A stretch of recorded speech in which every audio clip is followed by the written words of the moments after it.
My name is Lara Salahi. I'm the Association of Healthcare Journalists Health Equity Beat Leader, and I'm honored to moderate this discussion. One of the many questions I think that leads many of our story ideas and that we've seen all through today is, if we have the science, then why are we still struggling to deliver better health? And so this panel actually was initially called Lost in Translational Medicine, and I liked it, I know. But anyway, we're gonna reframe it so that we're not solely focusing on the problem. The answer that our panelists are going to explore today actually often lies in the application of research. So how evidence is translated into prevention, access, delivery of care. So each of these experts are tackling these challenges, everything from preventing infections in surgical patients, to reducing diagnostic errors in stroke care, to improving maternal health and mental health outcomes across one of the largest public hospital systems in the country. Hint, here in New York. So after a brief presentation from each of our panelists, we're going to open it up to conversation to discuss what's working, what's not working, and then hopefully after about an 8 to 10 minute discussion from them, we'll also have time for Q&A. And I'm going to introduce them as they come up in between each of their remarks, just so that it's easier for us to remember who they are, but also to give time to our AV folks to make the change on the slides, if that's okay. Okay, great. And you also have a list of their names and their formal titles that are in front of you on your tables. So Dr. Kristina Weeks is who we're going to start with first, and she's an implementation scientist who studies evidence-based practices and how they make their way into real-world care, or sometimes maybe why they don't. So she's going to start us off by looking at what patient-centered safety really means and how patients can play a bigger role than they might even realize, including something as specific as preventing MRSA infections after surgery. Dr. Weeks.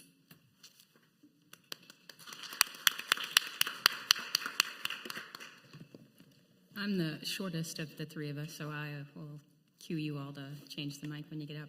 I want to start with a thank you, because it's pretty remarkable to get a chance to engage with you all. And I have also been blown away by this site. I was just telling Lara, this hotel has been amazing. The field trips that you all have planned, it's clearly the product of a lot of really thoughtful collaboration across a lot of people, which from an implementation scientist perspective is top notch. So, also fully want to tip the hat to all of our sponsors, who I happen to have been funded by at least, or I think actually all three. I was a Commonwealth Fellow. I am currently funded by RWJF. I have applied and received funding from Doris Duke in the past. So again, thank you. I'm also really excited to get through my content because the discussion is the meaty bit for me. So disclosure, I am not a physician, so I will rely on those in the audience if I trip up on something. I do know the science, but sometimes the pronunciation, much like, I guess it was prevarication from the last session, are not things that I commonly say, but am expected to know about. So with that, implementation science, in short, for me, is when we go into the wild. How do we measure it? How do we get what the people parts are to match with the science parts and what it tells us to do? And so if we go to the next slide, I'll tell you what one of our founders of our Institute of Patient Safety and Quality helped me to sort of embed in my mind. I think that Joanne, prior speaker, said sticky things. So one of the stickiest things for me when I go into any question or problem that we're trying to approach is finding the sweet spot between what is at the top of this slide meets regulatory and policy requirements.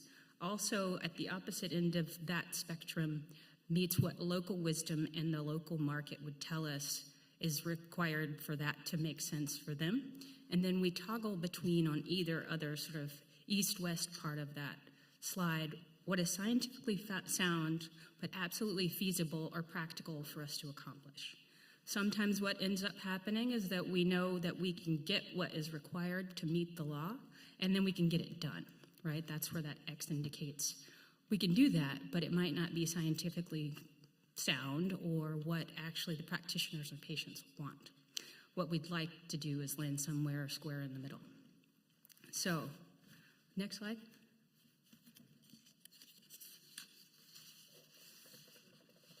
So remember, I'm trying to find that sweet spot. I wanted to give you some real-life examples of where policy and regulation meet our everyday lives, both in hospitals and then at the gas pump. So on this far side of the slide, you'll see two different medicines. For those in the back of the room, this is particularly, I think, obvious to you. You cannot distinguish between what those two medications are, right?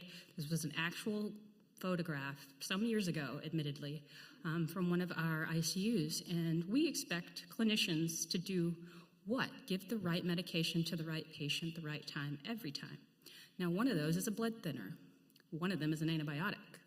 You do not want to confuse these things. Nonetheless, these things show up in hospitals on a daily basis. I present to you, on the other side, two designs of gas pump handles. One of them is for diesel, one of them is for petrol. I'm from Alabama, which is mostly irrelevant, but I've never really driven a diesel fuel vehicle, but it is physically impossible to fit one of those nozzles into the one that it's not meant to match, right? That has evolved over time to be a change in design.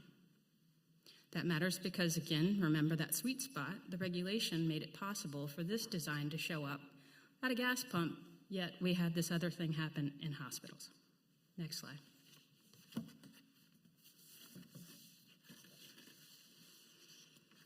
So here's another common mantra that happens in patient safety and quality. Every system is perfectly designed to get the results it gets. I just showed you a gas pump and two very identical looking medications. One of the reasons that happened in the medication side for so long is because the regulations hadn't caught up. That is a design problem as much as it is anything else. Design being a larger definition of the physical aspects of something, right? But does the regulatory design meet with the functionality of what we're trying to do? So this is Edward Deming. It's not a new quote. It is, I think, originally from manufacturing, but clearly applies in the things that all of us are looking at. I think of you all as both detectives and journalists, not that different from us as scientists. What brings us together is the storytelling part, right? So if we can all think about how the systems that we're looking at are designed to get the results that we see every day, it will be easier for us to try and string those stories together in ways that make disinformation a little bit more compatible, maybe. That sounds like a violent term. Maybe I'll find another. But I did want you to know that when we look at a patient safety issue, we tend to try to think of these as predictable outcomes of design, not people problems or blaming, right? I will also add that as an equity-oriented researcher, I often try and think of what is the system doing that would not allow every single patient to get what the system says the evidence should be reaching everyone. Next slide. So the question was, why is the evidence not making it to patients? That's whether it's the bedside in an inpatient setting, an ambulatory care setting, even a community clinic. And I wanted you to know we actually have entire models set up to answer that exact question. And you pick the question or the problem you want to solve, and we use, at least in our group, the TRIPS model. It's not new, again. It does get updated per context. But it gives us a really stepwise way, again, to address any problem that we go generally to the frontline providers, again, in any context, and ask them, really, what keeps you up at night? And then we flip that and we go backwards and say, first, let's summarize what the evidence tells us is required to solve that problem. And then we identify what's keeping that set of evidence-based practices from being implemented. And then we measure that so that when we do go in to implement that, we know whether we've made a difference. And then the last section, which is, I think, what all of us are hoping to arrive at, is making sure that those interventions, we remove those barriers, we measure, we know it works, we get it to every patient that it's supposed to go to. Now, I've distilled this slide into something very simple. I can tell you that each one of those steps is quite complex. When I started doing this work, and it was to address CLABSI, bloodstream infections, there was tomes of data that had to be combed from the CDC, AHRQ, various other agencies into what could be implemented at the bedside. But I do want you to know that we do have tools in our toolbox that we absolutely employ very frequently to answer that question about how we're going to get patients what they need. Next slide. Thank you.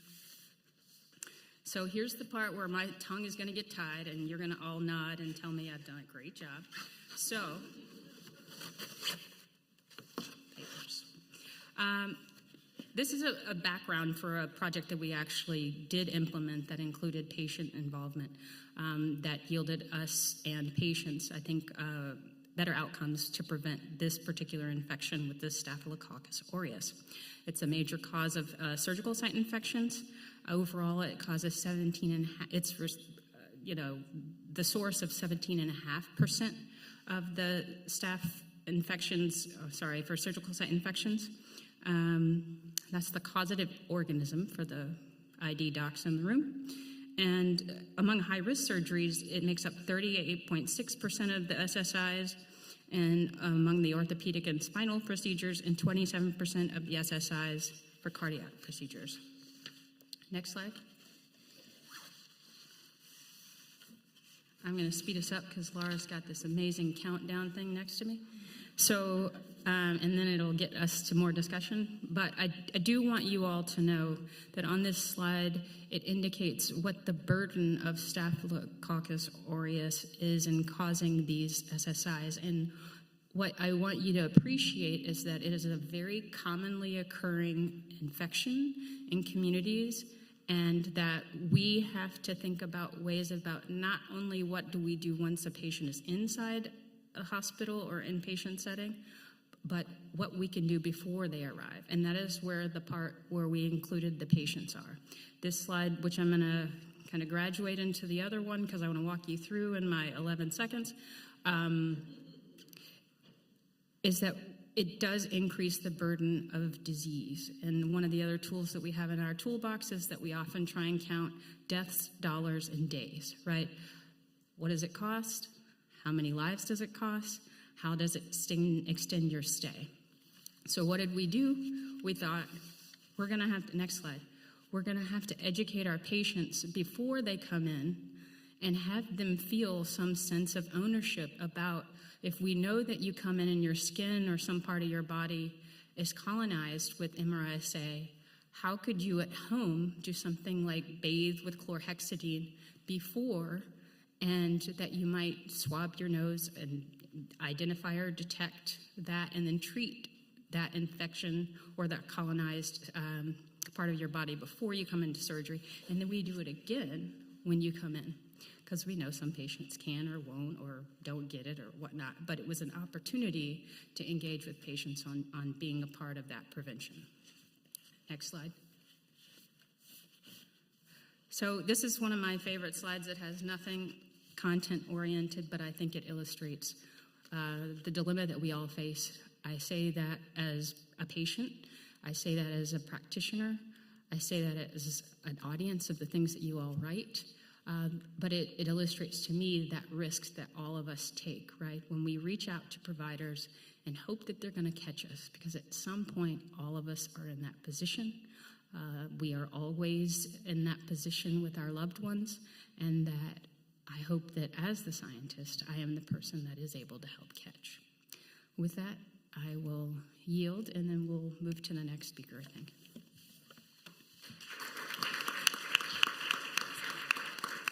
Thank you so much, Dr. Weeks. And our next speaker is Dr. David Raskell. So he'll be building on that idea of applying evidence to improve outcomes. Dr. Raskell studies one of the most challenging and costly gaps in care, diagnostic errors. His work in stroke diagnosis highlights how system levels break down, not just individual mistakes, but it leads to missed or delayed diagnoses and how technology and process changes can help prevent them. So, Dr. Raskell.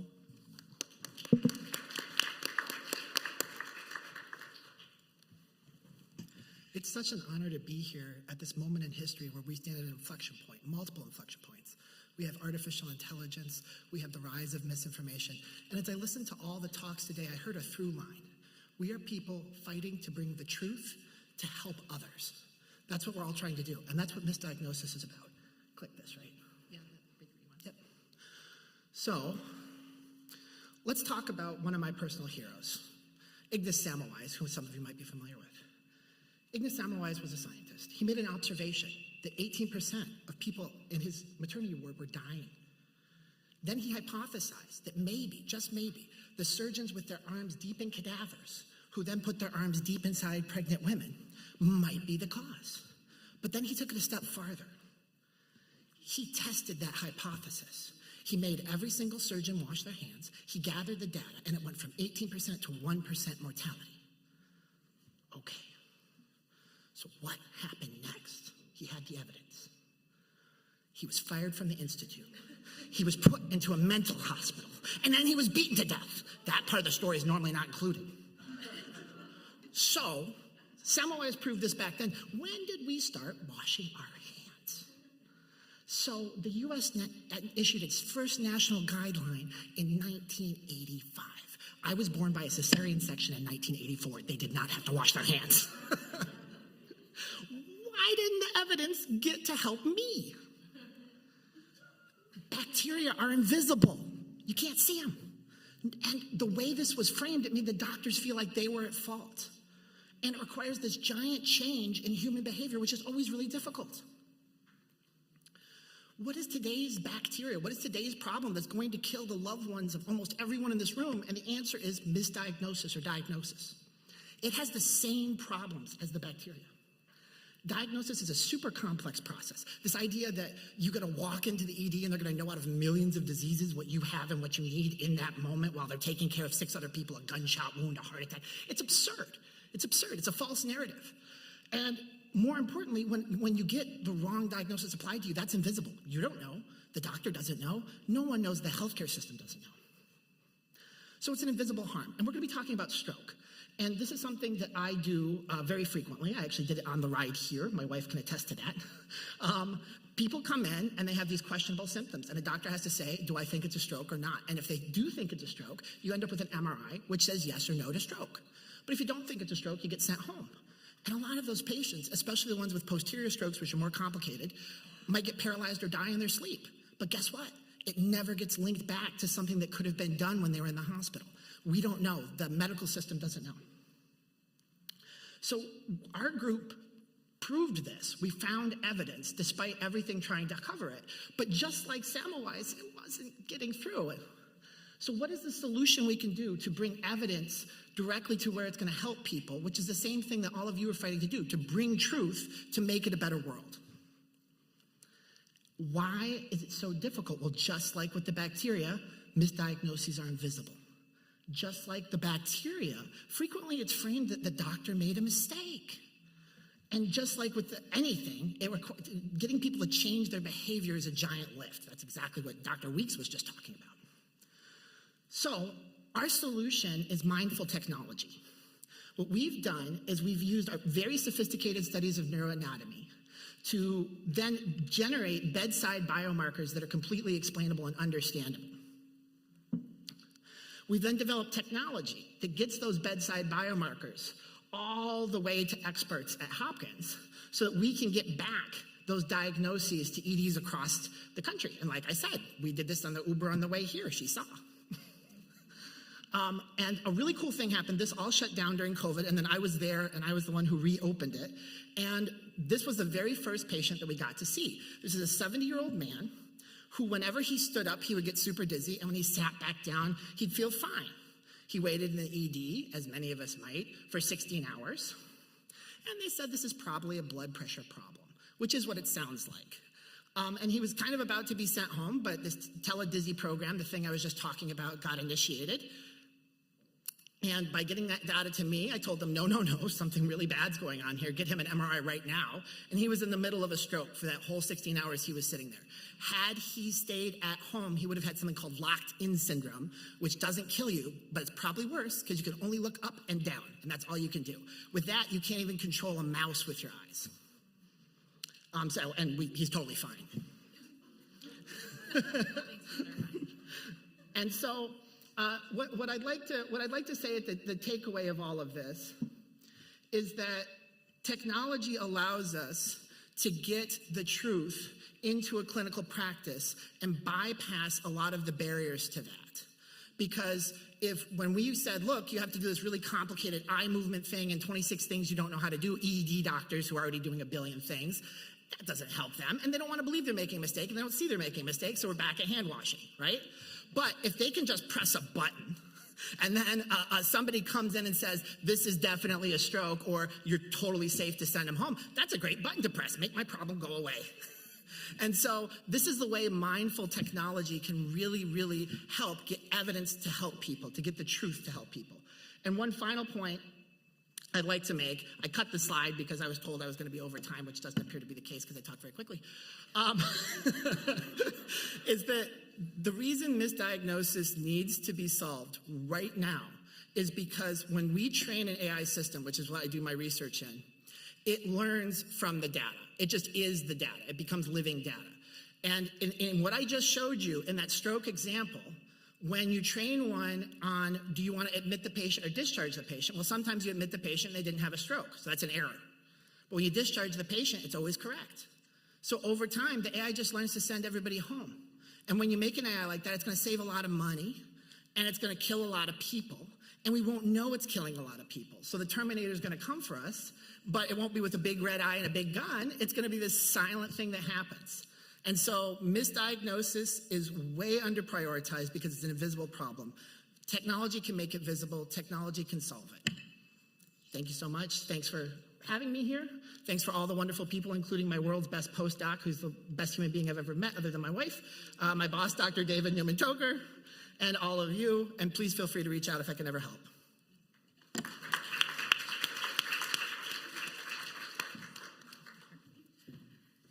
Thank you, Dr. Russell. I want to be best friends with your wife.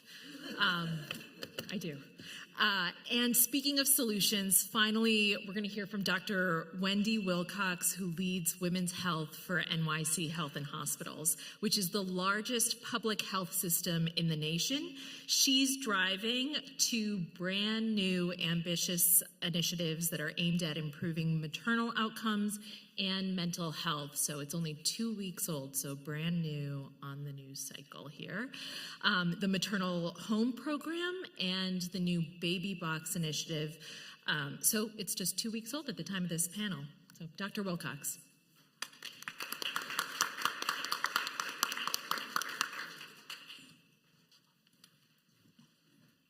Thank you and good afternoon. It really is an honor to be here today, and I'm very honored to be speaking to all of you. And let's see. There we go. So a little bit about health and hospitals. We're actually the largest municipal hospital system in the United States. We serve over 1.1 million patients. We have acute care hospitals in all of our boroughs, with the exception of Staten Island, and within the past few years, we've set up a large FQHC in Staten Island, so we have representation across New York City. Over 46,000 staff, more than that one FQHC in Staten Island, so we have 29 total, and we have about 15,000 children born each year, and we see about 70,000 children under 5 years old. So, a little bit about maternity care in health and hospitals. All of them have labor and birthing units, and they range in size in terms of how many births we have. 3 of our facilities in Brooklyn are planning renovations, 2 of which are helping our labor and birthing units, and that was by a gift from our Brooklyn Borough president. And all of our hospitals have achieved baby friendly. Took about a decade to do it, between the first one to do it and the last one, but that's okay. We're happy to have them all be models of breastfeeding. Bellevue Hospital, which is right across the river and not too far, is our regional perinatal center. So if there are patients who require higher levels of care, they are our transfer system. And we all have neonatal and intensive care units as well. And so we offer a wide range and variety of not only prenatal care, but also gynecologic care, ranging from adolescence all the way into senior years. Specifically for maternal care, have maternal fetal medicine specialists with different degrees and levels of care throughout our system. We just recently started a cardio-obstetrics program, which I'll tell you a little bit more about, at Kings County. A little bit about our state data. I have the privilege of being one of the co-chairs of our Maternal Mortality Review Board. I'm also very involved with our AHCJ, American College of Obstetricians and Gynecologists, District 2, which is the New York division. And I'll just give you a little framing for how we base some of our programming.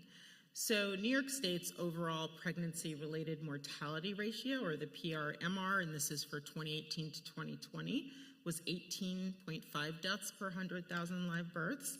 And you can see the changes in the different years.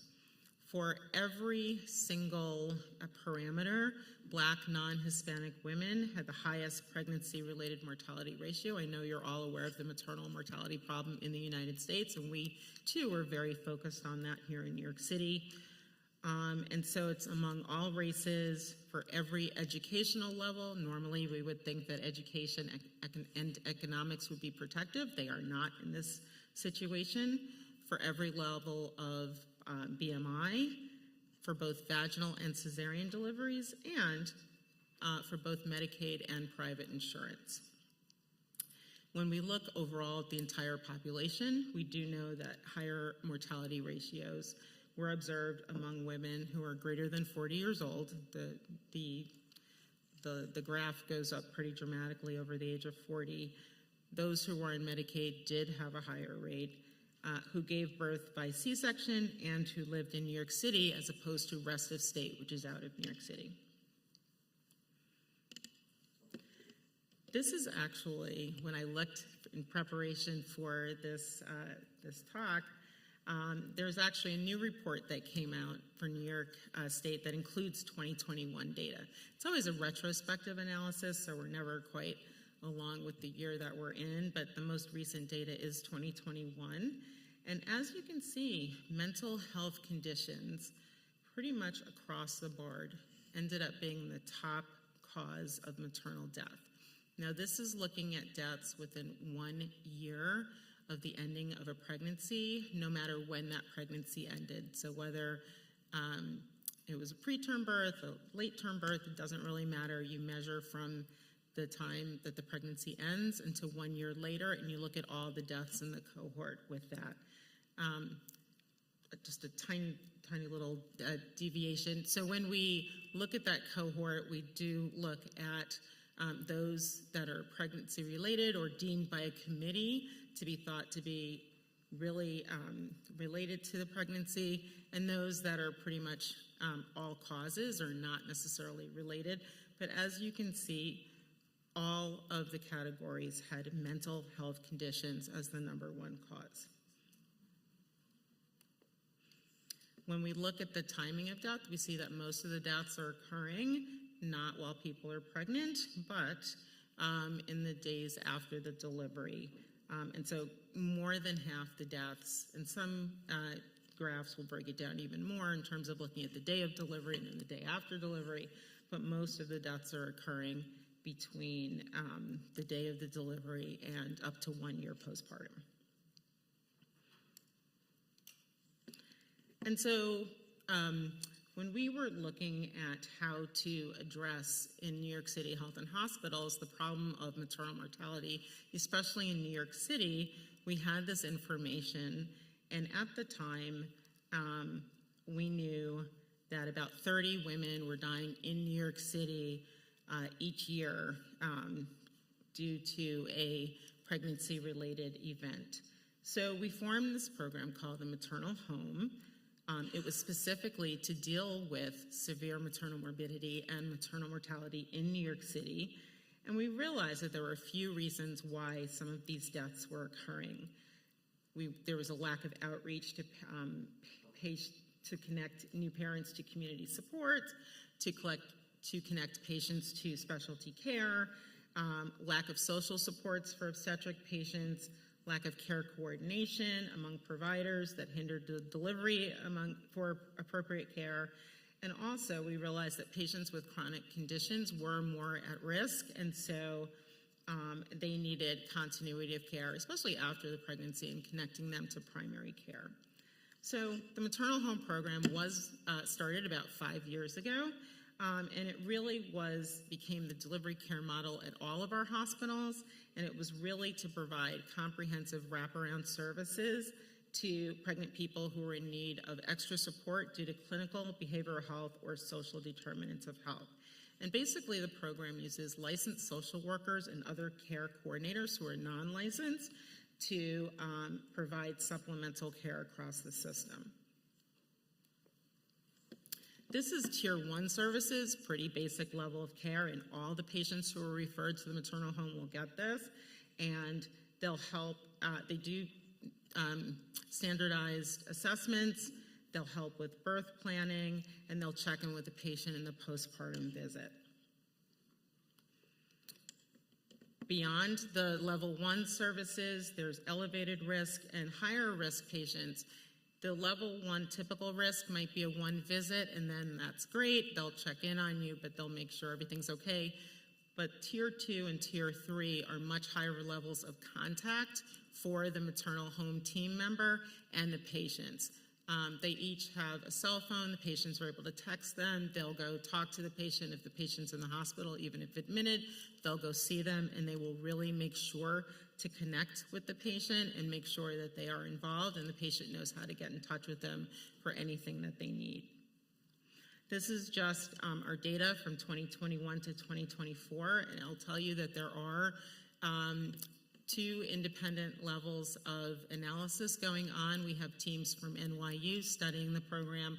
One is on Medicaid utilization and outcomes of patients in our maternal home, and the other one is a mixed methods review to look at how the program was implemented. So we're very excited to see the outcomes of those independent evaluations.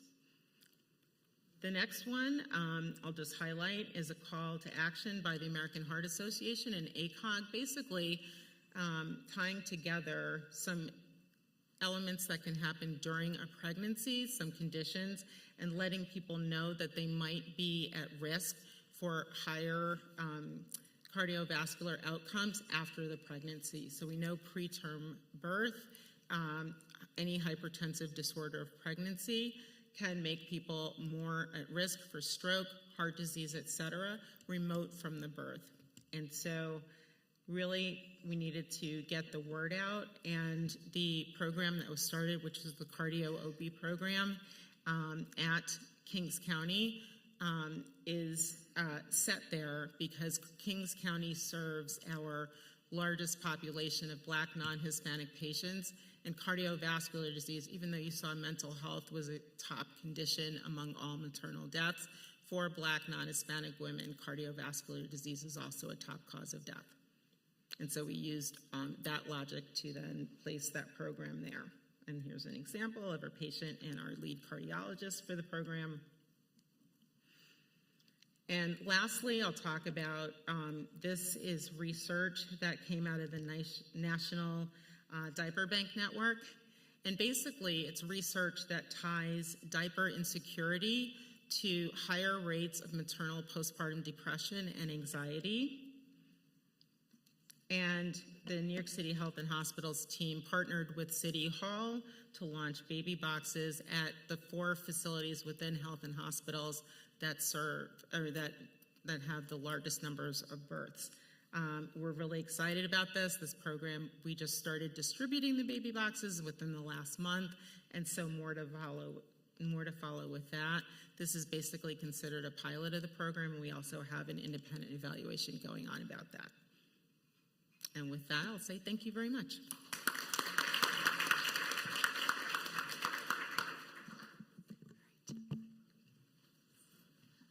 Wonderful. So I have a few questions. I'll ask each one of you separately on some separate questions, and then we can open it up for Q&A. So Dr. Weeks, I think what's really interesting about your work as an implementation scientist and some of these results that you've shown us is that the onus is not, it kind of flips the narrative, because the onus is not only on the clinicians and the onus is not just on the health systems, but that patients too, or individuals as well, play a role in building self-efficacy, and then also in changed behavior or in actions in their own environments. So can you expand a little bit on the MRSA prevention work and what role patients can play in improving the outcomes, and whether they can take that step? Is it something that's feasible and they feel like it's a doable call to action? Yeah, thanks again. And I think I will couple the MRSA example with another one. But to answer this first part, the role that patients played, again, was that we first needed to educate them. These were elective surgeries, right? So not emergencies, where patients actually had an opportunity to know you're undergoing, this hip knee replacement. And as a part of preventing that sort of colonization potentially of your own skin or otherwise. I'm saying otherwise because there are a couple of different places that could come. We said, if we can educate you on what you can do before you arrive to us, that will minimize the likelihood that you come into the hospital with that. But then, as my clinician colleagues on the panel will share, that we also know that it is a potential that might happen when you're in the hospital. So that made that a partnership between what we could take on within the clinical setting, along with what we knew could happen in the office or the clinic visit pre-op or at the home of the patient. There are a couple of different other things that happen to ensure that patients are safe with these elective surgeries. That included, I think, also Gatorade.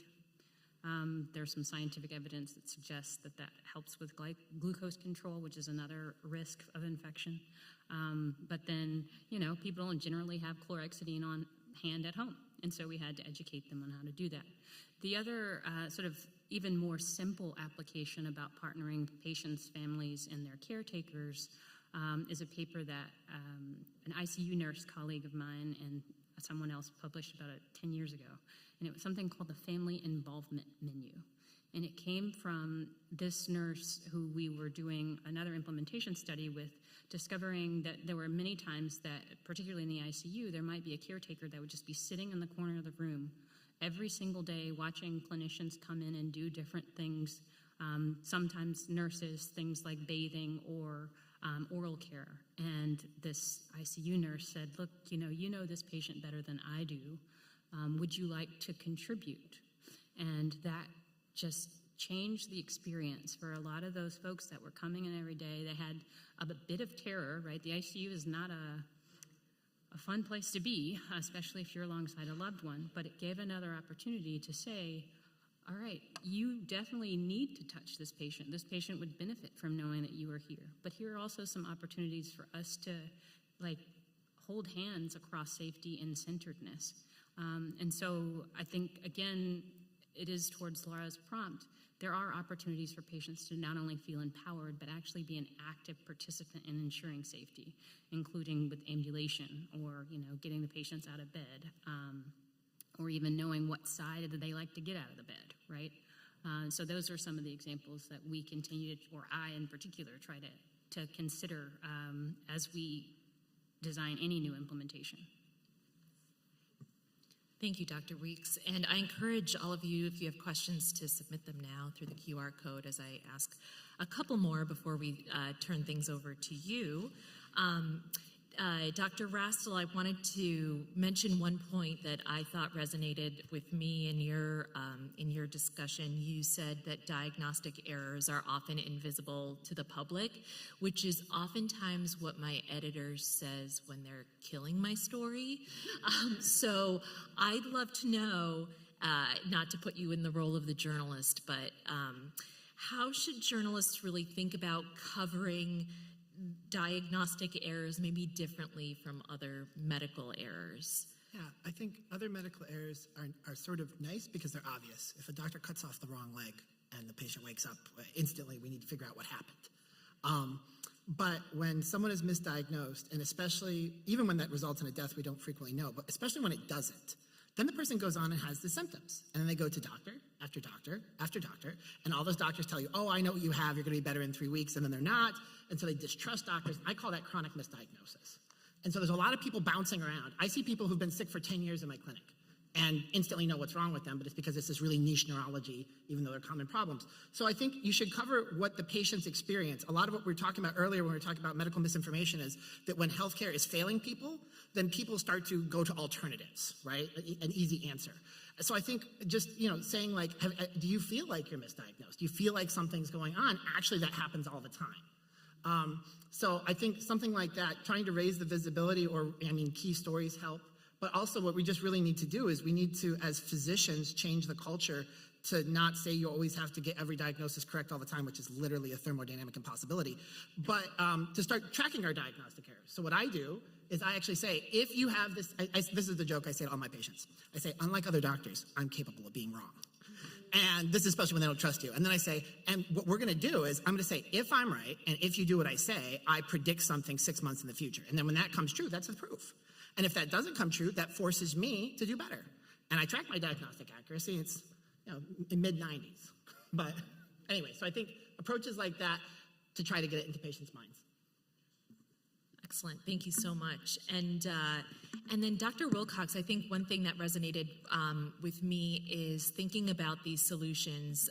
As journalists, sometimes one of our buzzwords is to focus on solutions journalism, not just focusing on the problem, which we all know now. But and so your initiatives are really interesting to me. With the baby box one, since that's still brand new, what is your metrics for success, and how are you going to measure outcomes on that? Because you're not going to get to 100. I mean, you might, sorry. But let's say there's a margin there. What are you looking for to say this was something that's successful and might be replicable in other places, if not already, that maybe journalists can look at and say, you know what, this is a solution that seems to have worked because the data tells us that. But what does the data need to say for us to know that? That's an excellent question, especially since we're just coming up with the metrics for the data team to figure them out. But, we can look at some, kind of obvious metrics and quick ones to come in, compliance with baby boxes and showing up to your your postpartum visit, so postpartum visit compliance. We do standardize screens for peripartum depression and anxiety. So is there an improvement in the scores with patients who, get baby boxes? The data team, I assume and expect, will contact patients and ask them for satisfaction in their level of anxiety, et cetera. So there are many different ways that you can approach this. I think it's akin to the programs that have experimented with giving peripartum patients money, giving them either a monthly sum or a lump sum, and then trying to measure how that has changed their lives. And there's a lot of good data out of that research that actual supplementing patients' economic outcomes during the peripartum period does achieve better outcomes and allows for better success for both the child and the family. And so I expect that we'll build upon that. Great, thank you. And because I don't want to end on a positive note, I do want to, well, before we move on to all of you, but I do, because we have been talking about the challenges, the funding challenges, the research challenges, all of those things. And for you all, it seems like patient-centered care is a great approach, and technology seems to be that solution forward. And for you, it's implementing this solution and finding that metrics. But let's real talk. What are typically some of the evidence-centered practices? I mean, what are the barriers? And maybe not to rant on them, but just focus on one maybe barrier. Is it cost that's a barrier to these implementation practices or technology? Is it mindset? Is it the bureaucracy involved? Like, what is it? Is it politics? I mean, what do you see as the primary barrier to these initiatives that you have? I'll go quickly and say that I think it's that sweet spot that all of us are doing, and you can insert that for any of our lives, any kind of problem that we have, which is to balance that tension between what we know is legally required, what makes sense to be done by the frontline provider or patient, and then what we know the science would suggest that we do versus what's feasible. And I think that one example is how that gets applied for all practitioners. Again, part of my job is to not only go in there and study it, but really understand the context that makes those barriers show up, right? We all thought that EHRs were going to solve all the problems of medical documentation and interaction.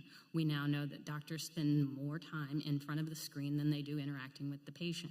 So what our job is now, in addition to what Dr. Rastall and I are working on, and particularly he and his expertise in AI, is when you introduce these new technologies, make sure that you're offsetting whatever the barriers to implementation are and what makes sense for the patient. But all of that has to come in alignment with what the market, i.e. the costs and the regulatory requirements are. So I think that it's not just the one, I think it's all of those tensions, and I think we all have to figure out together how we continue to elevate that patient inclusion as we move forward. I think funding and human behavior.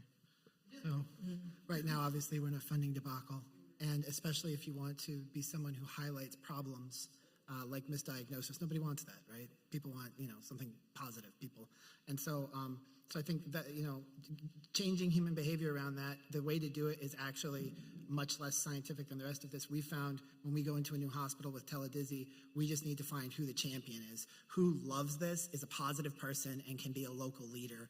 And that tends to be the way you overcome human nature, is with a local leader. And then the funding situation right now is awful. So that's a big barrier. I'm just going to agree with the other two speakers. I think all of the above.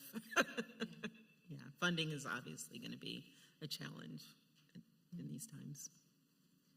Great, thank you so much for offering that. And maybe that's a good segue to some questions. I can't see Catherine, but I'm assuming, or yes, that we do have some questions. We do. Okay. Okay, so our first question is from Joyce with MedPage Today. Joyce asks, this is for Dr. Rastall, can you talk about liability concerns for physicians who admit they made a diagnostic error? We used to hear about hospitals who had programs where doctors would be encouraged to apologize right away for mistakes. Is that still going on? So yeah, it's a culture thing even more than it's a medical legal thing. So we have this myth of what a doctor is. A doctor is someone, you go to them, they know every disease that exists. They are able to, you communicate your symptoms clearly and you remember everything perfectly. They go down the thing, maybe they need to order a couple tests because it could be A or B, and then they get to the answer and then there's a cure. That is a complete myth. I say this to my patients, so in my relatively short career, we have yet to publish one of them, but I've discovered 3 new diseases, and that's because I listen to patients and realize we don't know everything. So if a patient says, I feel really bad, we need to listen to that, and then how do you feel bad? So just as an example of this, most doctors have kind of buckets in their head, like here's disease A, here's disease B, here's disease C, and if you don't fit one of those buckets, they either say that you're incorrect, or they try to jam you in one of those buckets, or a very honest doctor, and a humble doctor, which is what we all should be, says, I don't know. Well, anyway, I won't get into that, but I'm sorry, I came a little unrailed on the question. But the point is, I guess, the culture is that medically, are you guys familiar with what pimping is in medical terms? Yeah. So doctors will, in a mean way, ask a lower trainee, and they'll do this even to a trainee 1 year before them, questions until they get it wrong. And then they kind of socially are punished for that. So there's this whole medical culture of there really is a correct answer to everything, and it's not about exploration or humility or reality or anything. So that's the major barrier, I think.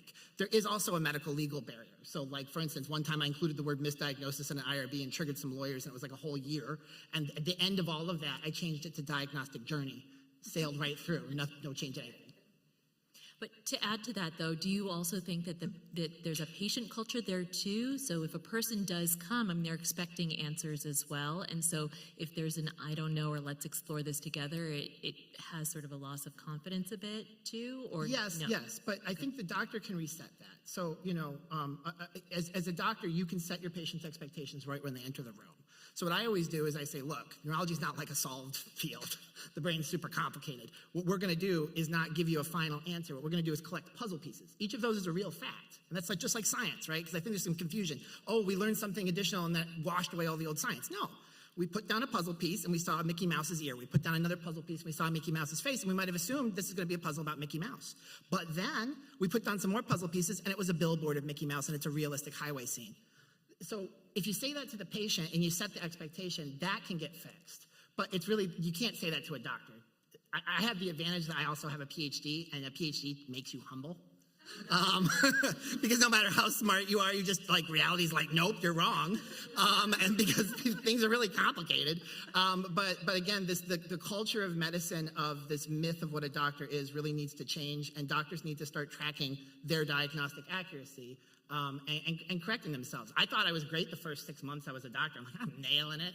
And I called up all the patients who no-showed. I said, are you no-showing because you're all better? And they're, no, I'm no-showing because you did a terrible job. And then I went back and figured out why I did, and then I started tracking it, and now, again, I'm sitting in high 90s. I think most other people, well, we won't say that. All right, next question. The next question is from Betsy with the Sick Times. One issue that has come up in their reporting coverage is masks and respirators in healthcare, as people with long COVID and other chronic illnesses often request that their providers mask to help protect them from new infections. Betsy's curious if any of you have looked at this issue or others where patients or community members are the ones that are bringing the request forward for safety measures rather than providers. Yeah, some patients ask you to wear masks, and then you put on a mask.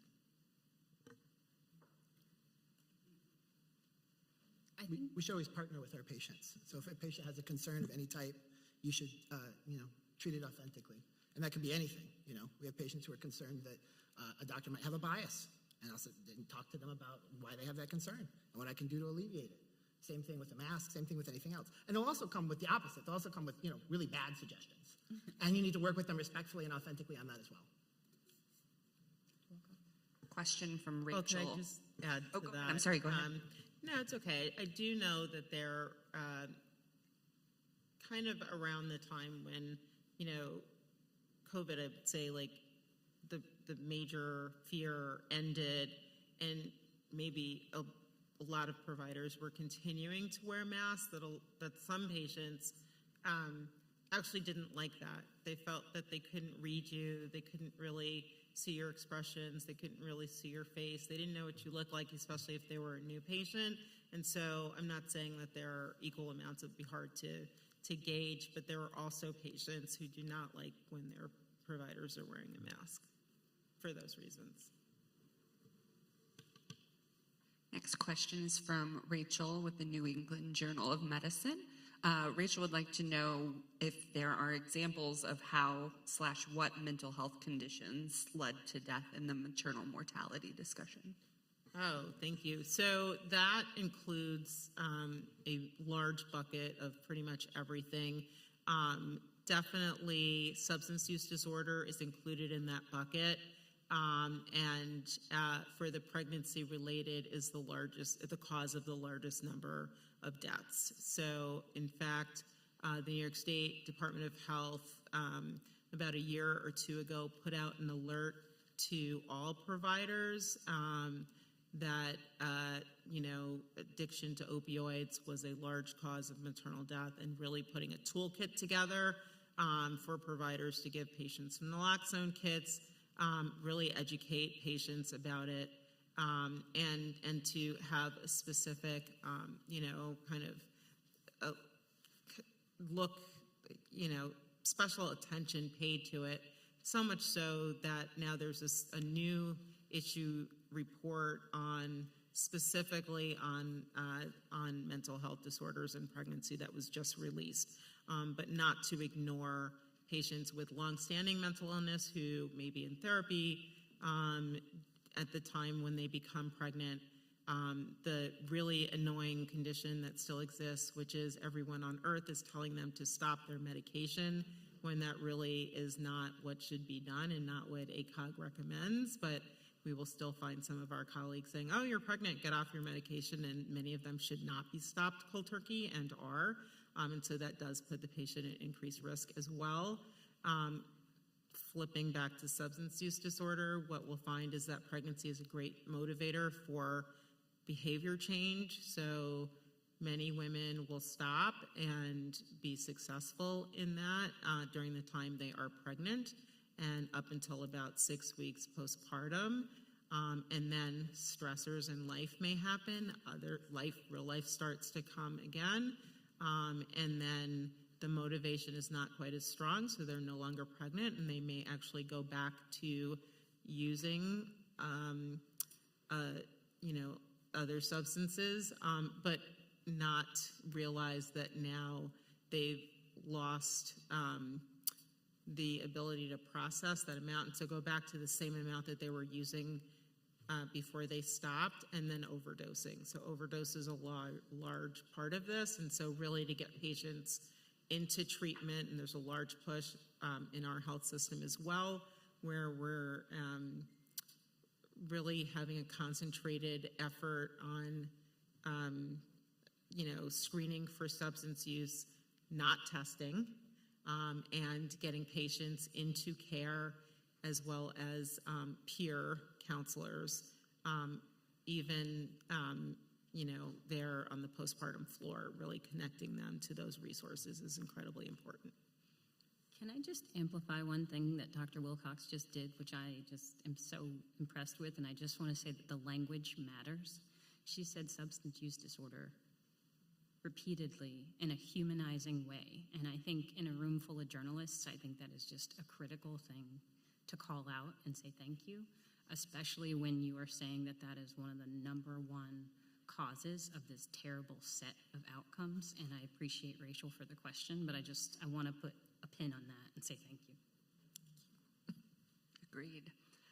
Our next question, has Dr. Google made diagnosis harder or easier? What impact does patients, quote, doing their own research have on the art of diagnosis? So I'm going to go with a slightly different question, which is even more fun, which is what does Dr. Chat have to do? Yes, it is. And so because I have one that I can't publish because the patient didn't consent. So I'm going to use a different one that's real, but I had a very similar experience. So a patient was talking to Chat, and they wanted to get salt out of their diet. And they said, how can I get salt out of my diet? What else would taste like salt? What activates the salt receptor in my mouth? What else on the periodic table would be similar? And they poisoned themselves with bromine.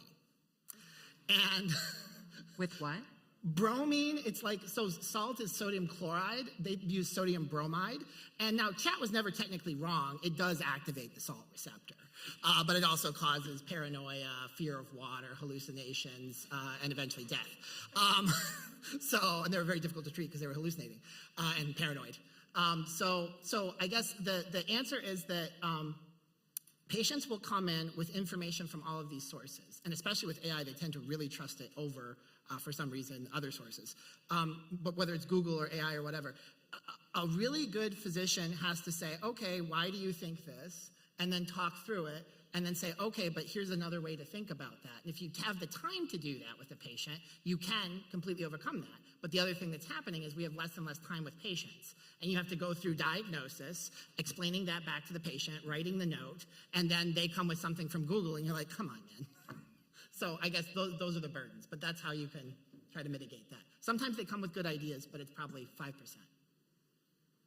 Can I ask a follow-up question to that? Because you were focused specifically in your presentation about stroke care, which a lot of that depends on speed and accuracy of the initial, encounter. And so maybe in that case, Googling things isn't going to be that person's first priority, maybe before they tend to emergent care. So what is the breakdown of where does the breakdown of the barrier happen in the diagnostic process there, typically? Is it the patient and misinformation, or is it something else? In terms of just stroke? More emergent things like stroke, for example. Yeah, stroke is an interesting case because we do a lot of things to get door to needle time down for the strokes that we really well understand, right? So that there's like whole giant $1 million, I'm not saying they're not important, because every few seconds you lose billions of brain cells. But they do all these giant projects that are like from the time you hit the ER door to the time you get the drug that helps your stroke go away. We can get that down by an extra second, maybe if we put different wheels on this cart, or if we have a nurse waiting by the door who's just looking for strokes or whatever. But we never consider the patient who's sitting in their house for like 3 days with a stroke. And, there's been a little bit of public outreach with like Be Fast and stuff like that. But really, we live in an ideal age, and this is what's so important right now. If we can get the truth, which we can get, and if we can train AI on that truth, we then can actually have a system that regulates the truth. You could have a medical AI sitting in your house, and you're like, hey, all of a sudden, I'm super dizzy, and it asks just the right questions and screens you and says, go in then. So I guess that is the area where I think would be highest yield. We need to use these new technologies in ways they're not being used. But again, unfortunately, they're being trained on the retrospective data sets that contain diagnostic errors, and so they're just going to repeat those exact errors. They're going to be like a cover band, just as bad or worse. This is a good segue to this next question. How can we ensure that technology serves as a secondary checkpoint for proper diagnosis? I don't want to, okay, I'll take all of it. But yeah, fair enough. But, so I think that the presupposition there is that that technology should come after some kind of clinical practice. I would argue, and it's certainly valuable that way as well, but I'd argue it's even more valuable before. So like, for instance, someone brought up before, it's 2 months to get into a doctor, it's 6 months to get in to see me. And there's nothing I can do because I'm just, I just see patients all the time. So how can we help that? Well, sometimes people show up at my clinic and they clearly have a cardiac problem. And if I could have taught, if I could have put a chatbot or some kind of checklist at the forefront of that, I probably could have screened out a lot of those people and gotten to see the sick people faster. So I actually think that technology is really good at sorting patients into like, this person's really sick and needs to be checked on right now. This person's middle, and this person's not that sick and can probably wait a little bit. And then they all end up getting seen by the appropriate caregiver. Can I add one question or maybe even comment to that, which is that I think in order for that to be a secondary check, we need to understand why patients would be driven to the technology rather than to the clinic, right? And that comes back to what everybody said, which was the financial question. I'm sure Dr. Wilcox, there's not a lot of AI supplement or substitute for the stuff that she's doing. So we got to figure out what it is that could make it possible for patients to actually get the care from the provider rather than having to find substitutes, right? In certain circumstances, like what Dr. Rastel just said, that makes a lot of sense. But once you get into OB-GYN and other situations where you really need to be under the care actively of someone that can provide immediately, I think that's where we got to get the financial incentives. Next question is from Jesse at CQ Roll Call. How big a problem is the data lag in implementation research? For example, the maternal morbidity data ended in 2021. I would say that we see recurring themes. So there has been a clamor to have reports come out more quickly. In New York State, because all of these are state-run, and as well as for the national data, there have been there has been a clamor to get more up-to-date research. Having done this for a long time, I will say that it doesn't necessarily drastically change. Obviously, we saw a change in 2020 and 2021. That was the COVID bump, right? We saw that about 10 years earlier with the bird flu, although it wasn't as dramatic. And so you will see these changes from time to time. But, you know, as you saw, mental health, kind of the leading cause of all of those columns in the slide, you know, as we tackle one problem, then another problem will come to the fore. But it doesn't happen all that quickly. Medicine is not kind of quick on its feet all the time. And so I would say that it's not a huge problem, but we are making efforts to have more timely reviews. And sometimes they'll do things like the CDC will just do a vital statistics. So it's kind of a quick and dirty, and it doesn't wait for all of the committees from each state to kind of weigh in and figure out what's pregnancy related and what's not, et cetera, et cetera. They'll just go from like hospital discharge data and just come up with, you know, kind of the top causes from that. But you always have to be very careful that you're reading what data source it is from and what methodology was used and what they're actually measuring. If you're comparing countries to countries, you know, the maternal mortality definition is 42 days from the birth, from the end of the pregnancy, right? And that's the World Health Organization information, and that really is for comparing apples to apples, countries to countries. But when you're looking at things that come out of the maternal mortality review committees, that's kind of a different data set, and that's looking at deaths within a year of the end of the pregnancy. And so you always just have to be careful and look at the source and really what they're measuring.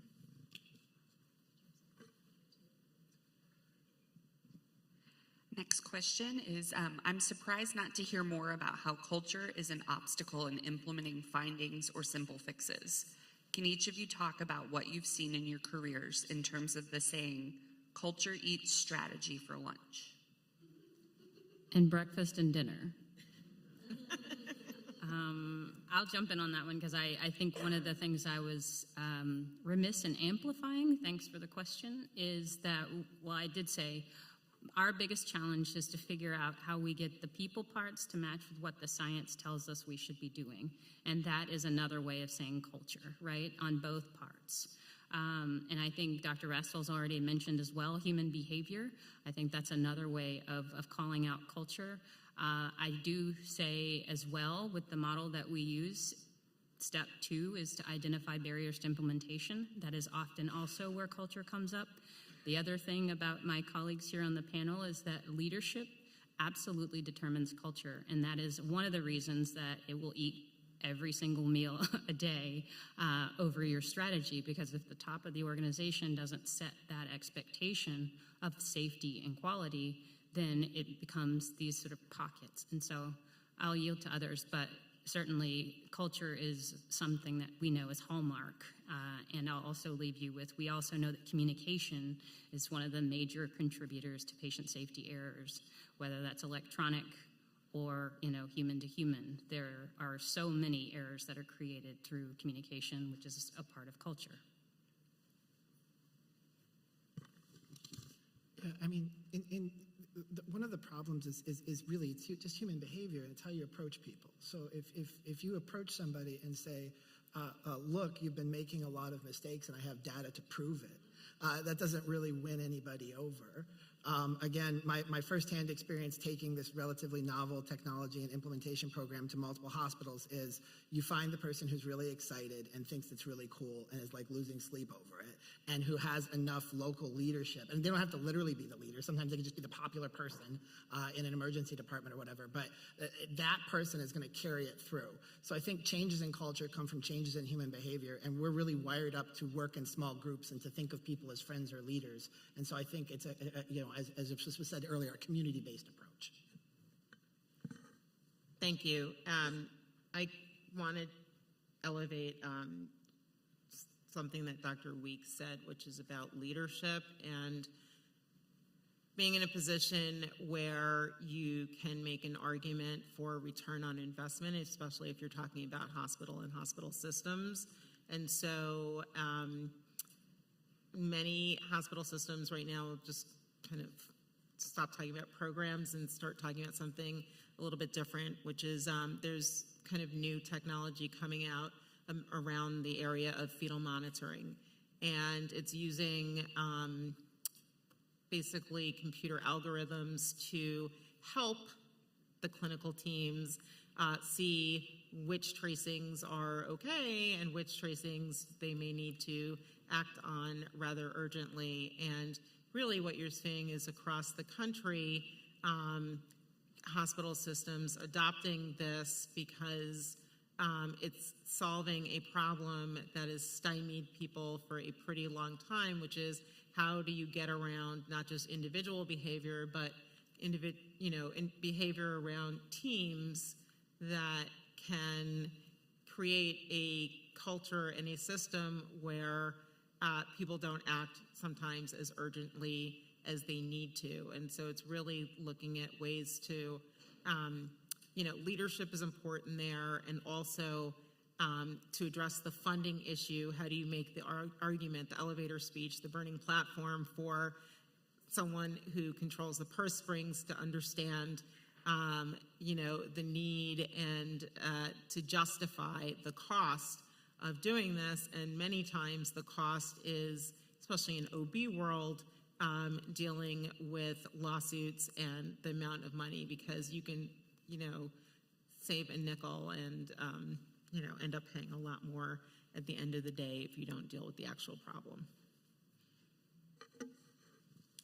Next question. Despite clear evidence supporting prevention, funding and policy often prioritize treatment. What would it take to shift the balance, and what stories are being missed in that tension? I didn't hear, can you just repeat? Sure. Despite evidence supporting prevention, funding and policy often prioritize treatment. What would it take to shift the balance, and what stories, if any, are being missed? Yeah. So, I think, again, this gets back to human nature. So it gets back to vaccines, which we've been talking about a lot today. So what happens when you get a vaccine? You kind of feel crappy the rest of the day, right? And a doctor pokes you in the arm with a needle or whoever did it. And then you think, oh, that was good. And you never think of yourself as the person who is going to die from that illness in the future, right? So when you treat a problem, if I treat your cancer, you would be so happy that I got brain cancer out of your head. You'd be like, oh my God, you wouldn't care that I tortured you for years. You had to go through multiple surgeries. You had to go through chemo and all that. You'd be like, you are my hero. You saved my life. If I came up with a vaccine that prevented that cancer for the entire planet, I would be a hated person. So this is the problem with preventative medicine. It gets back to human nature. You have a problem. You're like, oh no, I have a problem. You took it away. Not you prevented my problem from ever happening, because I was never going to have any problems. I want to follow up, though, on that question, though, because I think it's important for us as journalists who are covering these types of topics that, we also want to cover preventative medicine as well, and before the hair gets set on fire, although that makes for great headlines as well. But how do we, and this probably goes back to my question about, how do you cover something you don't see or it hasn't happened yet, and that you don't want to happen without being maybe alarmist, but what strategies, maybe there's an element that's being underreported here that you feel like there's not enough being said publicly out there by the press about, whatever that realm might be in preventative medicine.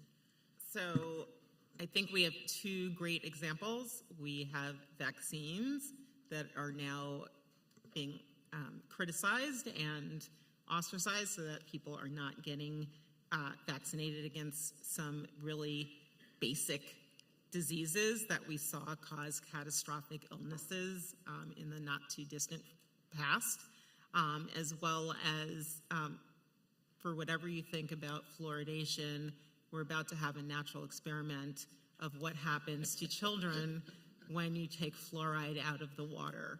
And so you may not need to wait that long to see what happens. And also, there are examples out there, current examples right now, of places that don't have fluoridated water, and again, examples from the not too distant past of what did, dental caries look like, right, when water wasn't fluoridated. So I don't think it's that hard to find examples, and especially we're living in a time now when preventative medicine is a bad word.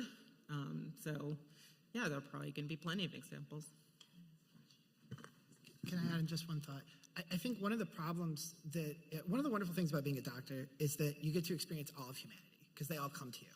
And you had no clue what humanity was when it was just like your friends and people you meet. Everyone in this room is a very educated, hyper-intelligent person. And you might think, well, I'm not, hyper. Yeah, you are. You are. This is humanity's 1% of intelligence. And so when we make a story, we make it for our amount of reasoning. We make it for the amount we like to think. But everyone likes to think a different amount. So when I'm approaching patients, I have to have 16 ways to deliver the same information to get them to take the medication, right? So I have little stories I make. And literally, I gauge a person's personality and their cognitive load, and I give simple answers to people, and I give complex answers to people. Some people want me to walk through the clinical trial, and I'll do that. Other people want like a two-liner, right? And just one example that maybe gets this home, and I know I'm talking a little too much, is I had a patient who repeatedly didn't take their seizure medications, and then they almost died, and they went to the hospital over and over and over again. So finally I sat down and I said, why aren't you taking your seizure medications? We're just talking about that for this appointment. That's all we're doing. And they say, well, I want to be all natural. And they wax poetical about being all natural. And for this particular patient, gauging their personality and everything, I said, okay, well, let's think about what would happen if we were wolves, right? If you were a wolf out in nature and everything was all natural, you would have a lot of seizures and then you'd die and you'd be taken out of the herd and then you wouldn't exist anymore. So the natural thing would be for you to pass. Everything we're doing in this clinic is as unnatural as possible to fight nature, to keep you around and healthy. And when I framed that to that specific patient, that really resonated with them. But if I said that to another patient, they'd say, oh my God, my doctor said horrible things to me and they're terrible, right? And so I think it really is both cognitively packaging things. Look at the way that the people who are attacking the press and medicine cognitively package things. They have little kind of simple two-liners like, if X, then Y, dumb people. But I think we do, part of healthcare journalism might need to be that you take a story and you make one that's like, this is super, super complicated, one that's medium complicated, and one, this is a two-line meme, but that still contains some of that truth. Yeah, I agree with you. I'm just going to double down. I had a patient recently who I was trying to explain HPV. She had some cervical dysplasia, and I was doing a procedure, and I did not quite read her personality correctly, and I just went on my usual explanation of this is HPV and this is what it does, and she was so angry at me, and I just kind of came out of left field, and it was like, I'm sorry.